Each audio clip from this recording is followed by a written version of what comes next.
1,000 people per day, fleeing on foot, by car, and on trains, pouring out of East Germany into the West. He was not the leader of the Exodus. He was the leader of East Germany. His name was Walter Ulbricht. The National Security Agency intercepted signals in early August, suggesting that the East German government was preparing to take action on the border. In the dead of night, on August 12, 1961, the sound of cement mixers and bulldozers echoed through the streets of Berlin as a wall began to rise, separating a city and a people in a matter of hours. The same president who would later say, "A wall is a hell of a lot better than a war," had just been warned that the East Germans were about to do something significant at the border, and he did nothing to stop it.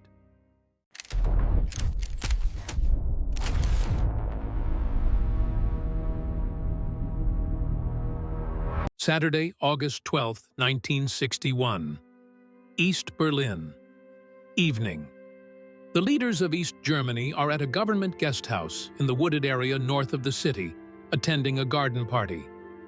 There is food and drink. There is conversation about ordinary things. Walter Ulbricht, the first secretary of the Socialist Unity Party and the man who runs East Germany, circulates among his guests with the practiced ease of a politician at a social function. Nothing about the evening suggests that it is anything other than what it appears to be. At some point during the party, Ulbricht steps away. He signs a document. The document orders the closing of the border between East and West Berlin and the construction of a barrier along its entire length. At midnight, it begins. East German police and military units move into position along the sector boundary, 156 kilometers of it surrounding West Berlin on all sides. Barbed wire is unrolled across streets. Barriers are erected at checkpoints. Roads are torn up to make them impassable. Workers with pneumatic drills break the pavement at border crossings that have been open since the end of the Second World War. Families who went to bed on Saturday night in the same city wake up on Sunday morning in different countries. By dawn on August 13, 1961, Berlin is divided. Not politically, it had been politically divided since 1945. Physically divided. A line of wire and concrete running through the middle of a city of 4 million people, separating neighbors from neighbors, workers from workplaces, families from families, in a single night. In Washington, D.C., it is the middle of the night. President Kennedy is on his yacht off the Kennedy compound in Hyannisport, Massachusetts. A messenger arrives with a brown envelope. Kennedy reads it, makes phone calls, and then he says something to his aides that captures, with the specific clarity of a private remark never intended to be recorded, exactly what he thinks about what has just happened. A wall is a hell of a lot better than a war. This is the story of the night the Berlin Wall went up. But it is also the story of something that is harder to tell, the story of what Kennedy knew before it went up, and what he decided to do about it. The story of how a Democratic president made the calculation that accepting a wall through the middle of a city, trapping millions of people behind it, was the right thing to do. Not out of weakness or indifference, but out of a cold, strategic logic that the history books have largely allowed him to avoid confronting directly. And it is the story of what the wall meant for the people who lived inside it. Not the geopolitical abstraction of containment policy, but the specific daily, generational experience of being imprisoned in your own country by your own government, behind a barrier built not to keep enemies out, but to keep citizens in. To understand August 13th, 1961, you have to understand what was happening in East Germany in the years leading up to it, and why Khrushchev and Ulbricht were desperate enough to do something as drastic as dividing a major city with barbed wire in a single night. Between 1945 and 1961, approximately 3.5 million East Germans left. They walked across the border, or drove, or took the subway from East Berlin to West Berlin, and simply did not come back. 3.5 million people, roughly 20% of East Germany's entire population, voted with their feet. Doctors, engineers, teachers, scientists, the most educated and mobile segment of the society, the people a country needs to function and grow, leaving at a rate that was accelerating rather than slowing. By the summer of 1961, more than 1,000 people per day were crossing from east to west. Some weeks it was 2,000 per day. East Germany was hemorrhaging. The economy was collapsing. The social fabric was being pulled apart by the constant departure of people who could see that life on the other side of the city was visibly, materially better than life on their side. And there was nothing Ulbricht could do about it, because the one thing he could not do, close the border with West Berlin, required Soviet approval, and Khrushchev had been reluctant to take a step that he knew would provoke a Western response. What changed Khrushchev's mind was a meeting in Vienna. In June 1961, Kennedy and Khrushchev met for their first summit as leaders of their respective countries. The meeting was, from the American perspective, a disaster. Khrushchev spent 2 days delivering what amounted to a sustained verbal assault, aggressive, contemptuous, relentless. He reiterated his ultimatum about Berlin. He threatened to sign a separate peace treaty with East Germany that would effectively end Western rights in the city. He pushed and pushed, testing the young American president who had been in office for less than 6 months. Kennedy, shaken and determined not to be seen as weak, held firm on the essentials. American troops would stay in West Berlin. Access rights would be maintained. But in doing so, he inadvertently conveyed something else. He made clear to anyone paying careful attention that the American commitment was to West Berlin, not to East Berlin, not to East Germany, not to the free movement of people within the city that the post-war agreements technically guaranteed. The West would fight for West Berlin. The East was a different question. Khrushchev heard this. He drew the obvious conclusion. If Kennedy's red line was West Berlin, then everything east of the sector boundary was available. Ulbricht had been asking for permission to close the border for months. Khrushchev now gave it. The operation was prepared with remarkable secrecy. The East German government had been quietly stockpiling building materials, enough barbed wire to surround West Berlin's entire perimeter.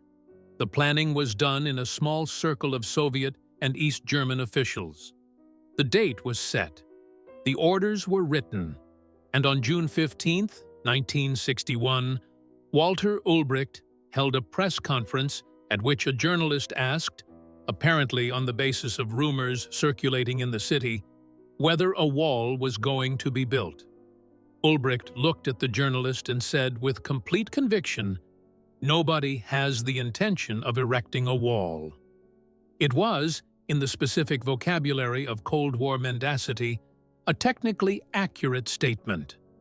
The order had not yet been given. The wall had not yet been planned in its final form. What was being planned, at the moment Ulbricht spoke those words, was a barrier of barbed wire and fencing, not the concrete wall that would eventually replace it. Ulbricht was lying. He knew he was lying. And the lie was so transparent that the question itself, from a journalist who clearly suspected something was coming, demonstrates that the secret was not as complete as the planners hoped. The American intelligence services knew something was coming too.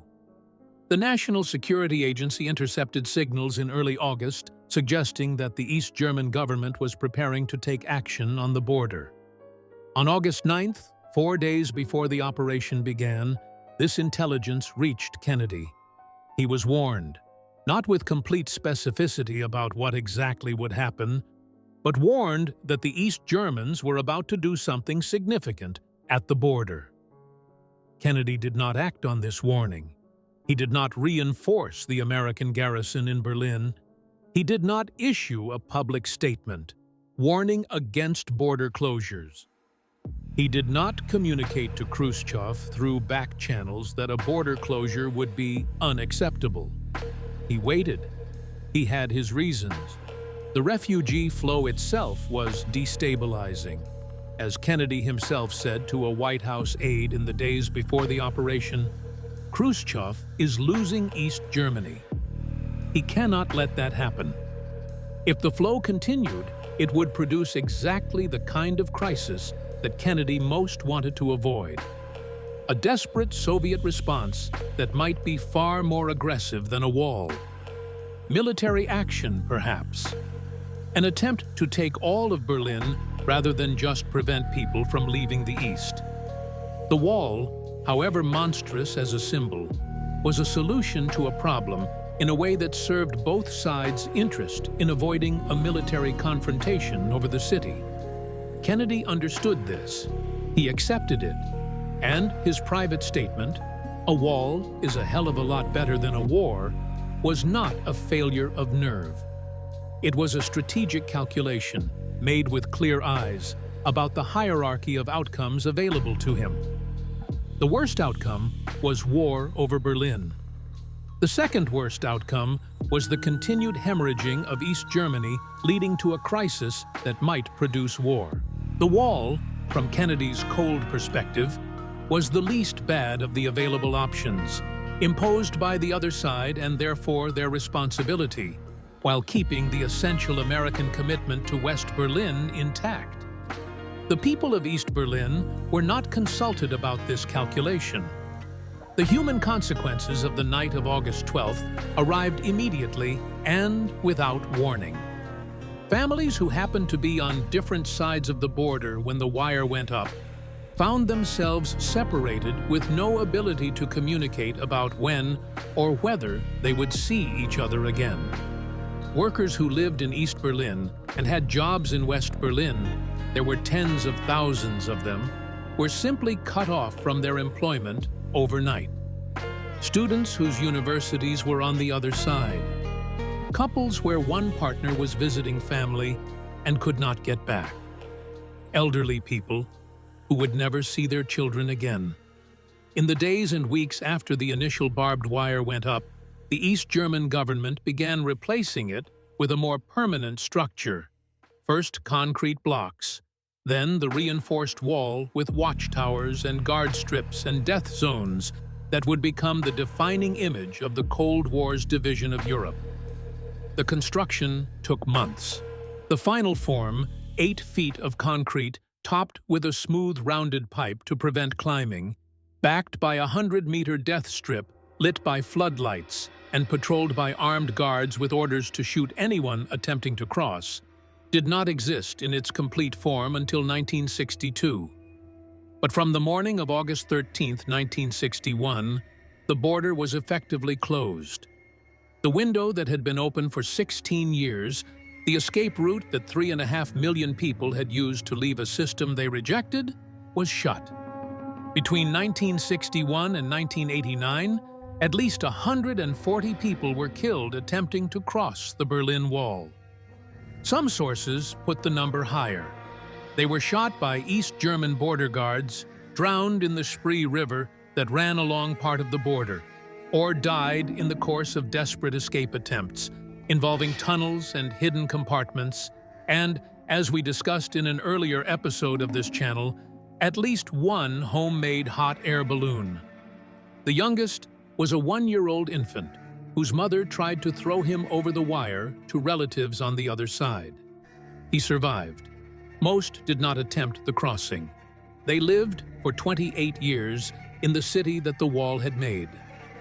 Khrushchev's reaction to the success of the operation was, initially, relief, and then something more dangerous: confidence. He had tested Kennedy in Vienna, found him reluctant to push back, and then executed a massive unilateral action in the heart of Europe without triggering any meaningful Western military response. The lesson he drew from this was that Kennedy could be pushed. that the young American president was less resolute than his predecessor, less willing to risk confrontation, more susceptible to pressure. This assessment was not entirely wrong, but it was incomplete in a way that would have enormous consequences 14 months later. What Khrushchev interpreted as weakness in Kennedy's acceptance of the wall was actually a very specific and limited calculation, that the wall did not cross Kennedy's actual red lines, which were about West Berlin, not East Germany. When Khrushchev took a step that did cross those lines, deploying nuclear missiles in Cuba in October 1962, he encountered a different Kennedy than the one he thought he had assessed in Vienna. The same president who had accepted the wall without military response was willing to bring the world to the edge of nuclear war over Cuba. The wall had taught Khrushchev the wrong lesson, and the Cuban Missile Crisis was the consequence. Kennedy visited Berlin in June 1963. It was 18 months after the wall went up, and the city he found was transformed. West Berlin surrounded on three sides by the barrier, an island of Western prosperity and freedom inside a communist state, its residents living with the daily visibility of the wall as both symbol and physical reality. The crowds that came out to see Kennedy were enormous. They lined the streets for miles. They threw flowers and torn paper and rice at his motorcade. Nothing like it had been seen in Germany since the end of the war. In the Rudolf-Wilde-Platz, Kennedy gave one of the most memorable speeches of his presidency. The speech is remembered for 4 words that he delivered in German. Ich bin ein Berliner. I am a Berliner. The phrase expressed solidarity with the city and with everyone living in it. It was received with an intensity of emotion that surprised even Kennedy, who had given thousands of speeches and thought he understood how crowds work. What the crowd was responding to, underneath the spectacle of an American president speaking their language in their city, was something simpler and more specific. They had been divided. They had been separated from their families and their colleagues and half their city by a wall that their own government had built to trap them. And the most powerful man in the free world had come to stand in their city and say, in their language, that he was one of them, that they were not forgotten, that the calculation that had led his administration to accept the wall as the least bad option did not mean that the people living inside it were acceptable losses. Kennedy was assassinated 5 months later. The wall stood for another 26 years. It came down on November 9, 1989, in circumstances that nobody had predicted. And that happened so fast that the East German government itself was caught off guard. A story for another episode.